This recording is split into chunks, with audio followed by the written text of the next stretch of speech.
And we are here for the third edition of the Massena Raiders Football Coaches Show. I've got varsity football coach Talyor Zappia with me. I'm out here at practice. Coach, how's it going? Good. Thanks for coming to practice again. Hey, you know what? At least it's not raining. Yeah. And I feel like I should find wood to knock on. But anyway, you guys are 2-0 on the season. You're getting ready for Ausable Valley coming up on Saturday. It's a 1:30 kickoff. I've been told that we're honoring fallen Raiders that game, so you want everyone wearing red, right? Yes, wear red. Honor your fallen Raiders. And yeah, just come show your support like you have been. Now, one thing that I wanted to talk about, because I'm pretty sure you and I will be on the same page with this, when we have a home game here at Mike Nicholas Field, how loud do you want this place? Because I'd imagine you want that assistance, right? Yeah, absolutely. It's you're the 12th man. So yeah, I tell the guys on the sideline, and if you watch or know football, when we're on offense, maybe not so loud so we can hear the cadence, right? But when we're on defense, as loud as possible. That's always a help. Now, you guys have got Ausable Valley. We'll get to them in a second, but we have got to talk about that victory in Potsdam, 41-30. Obviously, Potsdam, a much improved team. I'm sure they're going to have success throughout the rest of their season. What was the big takeaway for you, positive and maybe something that you're working on? Yeah, that Potsdam team was just like every single year. They're tough. They're very tough. They run at you. And our guys really showed resilience, and they showed that we weren't gonna only match their toughness, but we were gonna overcome it and show that we were the tougher team on Saturday. I just challenge these guys to keep getting, and I've said it 2 weeks in a row now, the tougher team in high school football usually wins, especially in the North Country. So we need to show that not only do we have skilled guys, but we have guys that are tough and that are going to keep coming, for all four quarters.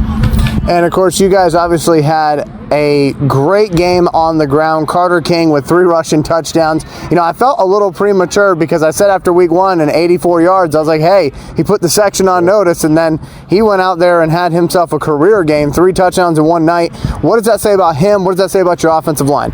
The offensive line is awesome.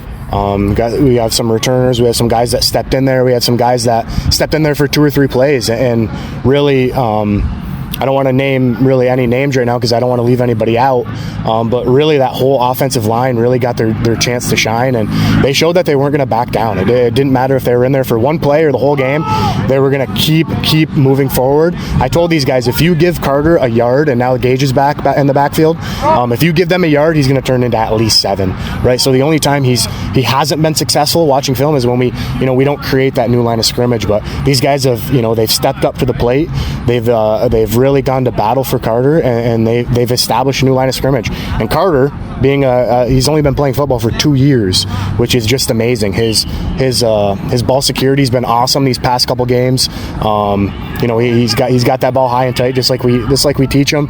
He's got zero fear, right? He's one of the most courageous players I've seen, and he loves it. He comes off the field smiling. He loves the game, and it's easy to love wow, great play by Garrett Weir in practice. But no, it's easy to love the game when you're getting holes opened up like that by the offensive line. So now let's talk for a minute, because if I'm not mistaken, you played linebacker in college, right? Yes. Okay, so I have to imagine that there was a big part of your soul that was very happy to see that 70-yard pick six from Cade Frigo from the linebacker spot, right? Amazing, and it couldn't happen at a better time. That was a drive. They were driving on us, right? There was a drive where we couldn't really figure out that ISO. That quarterback was booting out really well, and sometimes. I don't want to say you just get lucky, but your coverage is perfect, right? And when a play happens, you make it, and that's what Cade did, and that was just such a momentum shift in that game. And hard to believe he was a lineman on JV. Making the big fellas awfully proud. Making the big fellas awfully proud. But no, he was running like a 4.40 down the sideline. No, that was a huge momentum shift. I dare to say that might have sealed us the game there. There was still a lot of game to play after that, but that was huge. So just real quick before we move on to Ausable Valley, I feel like I want to get your insight on what you thought of that Potsdam quarterback, Ian Van Wagner. Yeah. I mean, he's a freshman, and he didn't look like a freshman out there to me. No, absolutely not. The kid is obviously, everyone knows he's an amazing athlete. just to be out there and being delivering passes the way he did, it was just another amazing play by Garrett. We were in practice. No, but the kid is awesome. I couldn't imagine doing that as a freshman. It's not every day you see I think the last freshman we had was Chris Page, who was another awesome athlete for us. But no, it just kudos to him. He's got some great linemen protecting him, so he's got confidence to sit back there and make great passes. But yeah, kudos to him. Now let's turn the page over to Ausable Valley. Obviously, you guys are 2-0. They're on the other side of the spectrum at 0-2. What unique challenge does an 0-2 team give you that you want fans to realize? I'm just trying to preach to these guys that it was kind of our motto at the end of last year. It was 0-0 with 1 to go. Yeah, we're a 2-0 team, but I told them, let's enjoy that Saturday night in Potsdam. By the time we get home, let's focus on the next week. And these guys have stepped up to that challenge. Of course, they're enjoying winning, but winning's not fun. It's hard. And these guys have bought into that process where they know a team that's 0-2. I've been in that situation before, right? It's odd because you do face a lot of pressure, and this is a team that's going to be really, really gunning for us.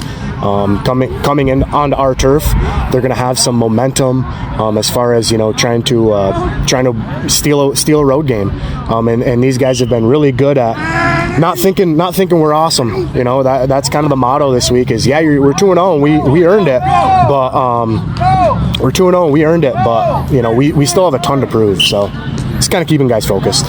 Now, Ausable Valley, obviously, folks always look for the keys to the game, and I feel like keys to the game in high school football are usually the same. Sure. Don't turn the ball over, don't get penalties. Yeah. But for Ausable Valley, what do they do? Let's start with offense. What do they do so that people know what to look for?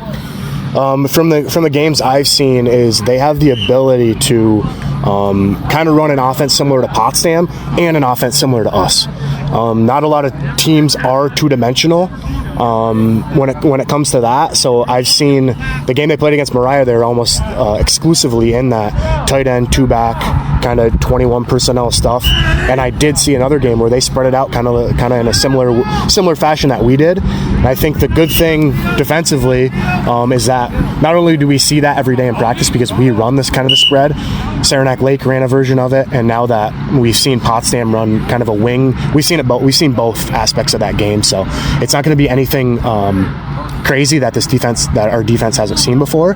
So I think the guys will be comfortable with alignments and stuff like that. But I do know Ausable Valley they always have big, tough kids. Mm-hmm. So again, preaching the toughness, right? Not backing down and just kind of going for 4 quarters. So.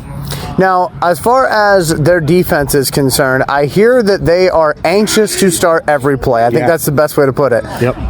Yeah, so you could kind of see in film they were running a version of it looked like cover. It was kind of hard to see. Again, the Morrell film we have, they were also in kind of like a Potsdam type 21 personnel. So they looked like they were kind of running a cover 3, a 4-4. I'm not sure what they're going to run against us. Obviously, that's the beauty of it, right? So we're going to prepare the guys for a 3. We're going to prepare the guys for a 4. We're going to have to take advantage of their alignments. I don't think they've seen a team spread it out like us.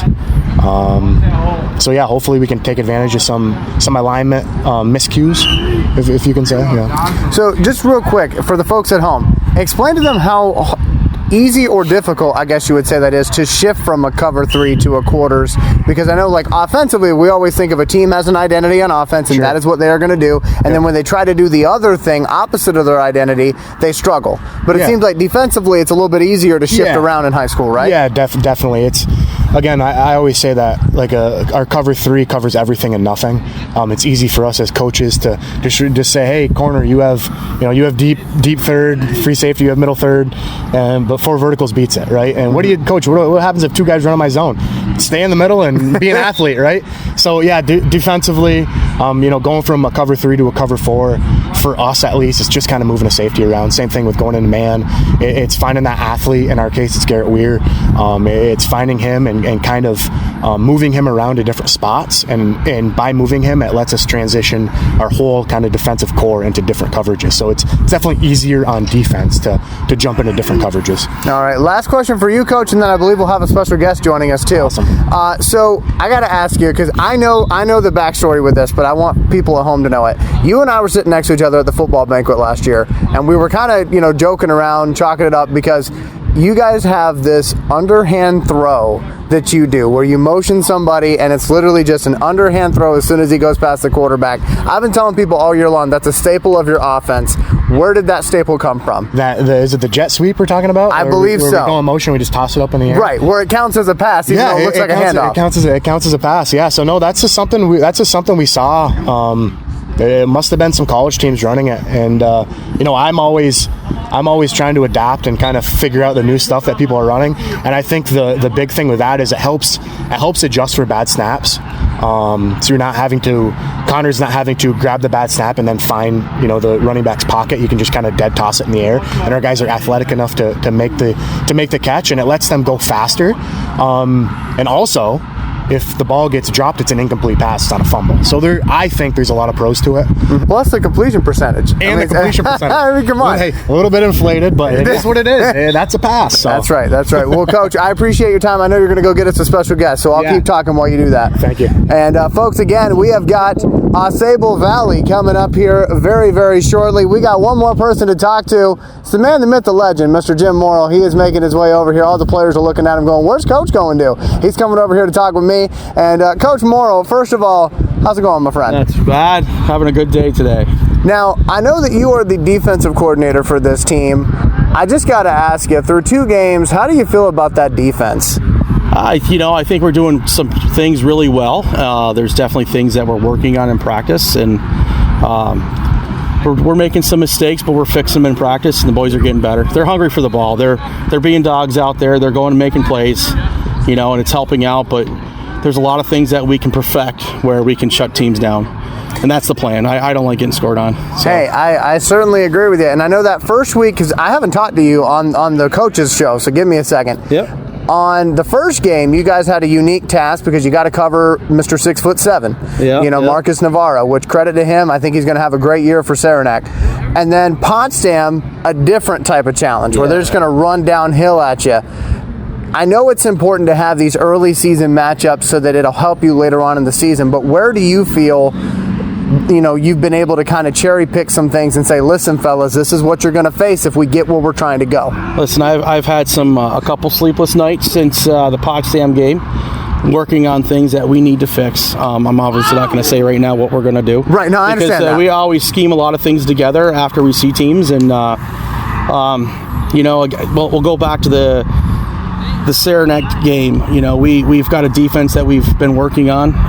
We actually started perfecting it last year against Malone, and we took it into the Section 10 championship game last year, and we saw what we did with Justice McIntyre last year. Right. We shut him down. So it's all about not giving up that big play on defense, right?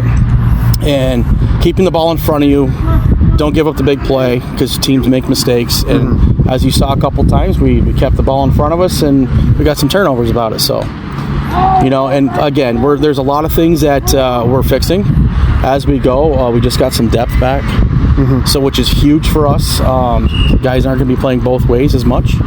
Guys are going to get some breathers. There's 3 really good athletes that came back this week. So I'm not going to give you names on that either. Hey, no, I understand. Hey, I understand. Off the radio. But yeah, definitely. So obviously this Saturday we're honoring fallen Raiders. Yes. That's a huge deal. We want everyone wearing red. I asked Coach Zappia about the whole 12th man side of things. In high school football, sometimes you get people up in the stands and they're knitting a sweater or they're watching something on Netflix. You want the fans who show up on Saturday locked in, right? Heck yeah. Friday Night Lights here in Massena, actually, we traveled so well last year, as you saw. It's nothing like playing in front of your crowd. It amps the boys up. It amps up us as coaches up. And it's a whole nother level, And to bring up the Fallen Raider game, all of us have family members that were once a Raider. My father, my uncle, Taylor's uncle. There's so much family that that we're going to honor this weekend, and it's a huge deal, So hopefully Ausable's ready. All right, going to be ready. So. Well, hey, that is Coach Jim Morrell. You also heard from Coach Zappia. That's going to do it for this 3rd edition of the Coaches Show. And, hey, I'll just let you know right now. I won't tell you who did it, but that was a beautiful pass right there. Hey, I'll see you in a little bit.